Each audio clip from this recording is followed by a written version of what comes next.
Now, in 1784, Hahnemann has become so disgusted with the practice of medicine that he decides to devote himself to translation work on a full-time basis. He has given up on the medical treatments of his time. This is, of course, the age of heroic medicine, the era of excessive bloodletting, purging, absurd toxic medicines that include large doses of poisons that often make the patient far worse off or just kills them outright. Hahnemann does not want his wife and growing family to be subjected to these treatments. Disease is rampant, and orthodox medical practices are not working. Hahnemann willingly endures great poverty as a translator, and the family decides to move to Dresden. Now, in Dresden, Hahnemann does translations of all sorts: literature, chemistry, languages, and, of course, medical texts. He often finds many mistakes in these books and makes correction notes for his clients. He becomes highly regarded as a translator, especially in scientific and medical books, from French, Spanish, Italian, English into German.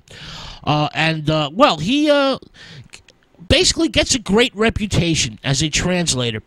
His future as a respected translator is, well, assured, and many honors are given to him by various learned societies.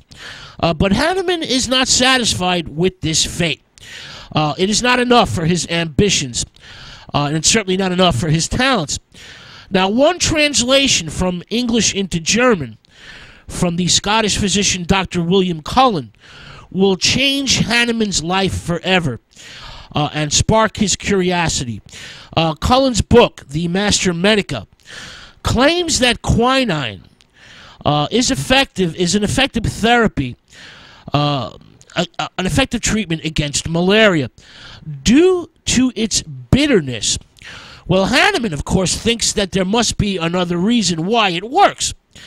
Many substances are bitter, and Hahnemann wants to disprove Cullen's notion or theory. So he starts eating quinine and soon develops intense and dramatic symptoms. Chills and fevers come and go. So he develops his own theory, the similar principle. Use something that causes symptoms in a healthy person in order to treat the disease in a sick person. Similia, homeos, pathos, suffering. Two Greek words that are combined into homeopathy. He starts diluting quinine with alcohol in order to see how much will induce healing. His remedy becomes so highly diluted that none of the original quinine molecules are still present. The energy in the substance has been transferred by multiple dilutions. Hahnemann now enters an important phase in his life and work.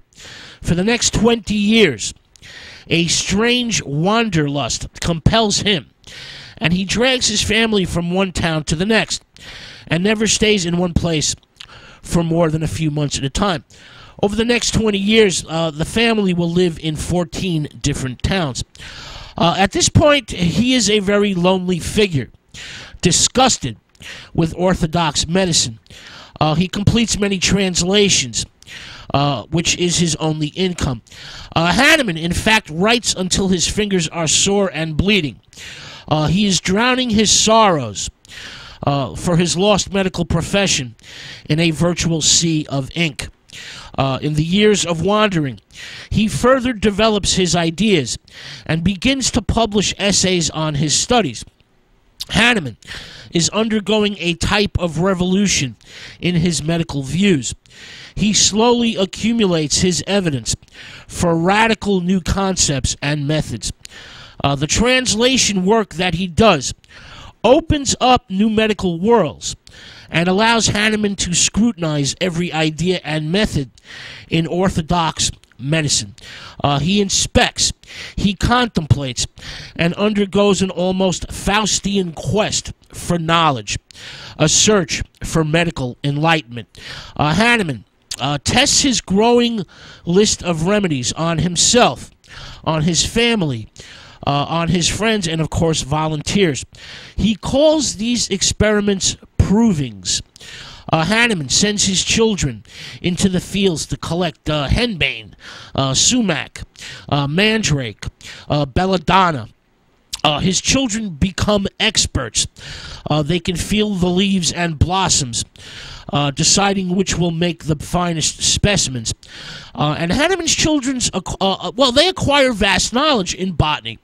Hahnemann has a titanic plan to rescue the wealth of natural healing from herbs, minerals, plants, animals, and other substances.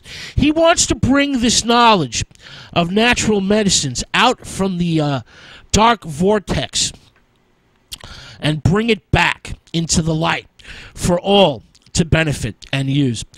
His family and friends are central to Hahnemann's great task or quest. They often huddle together every moment they have, every free moment they can get, from the eldest to the youngest, and make test after test, all gathering information together. Now, 15 years of thinking, studying, and experiments will elapse before the essence of Dr. Hahnemann's remarkable quest will bear fruit of knowledge and healing. All right, with that thought, we're going to take another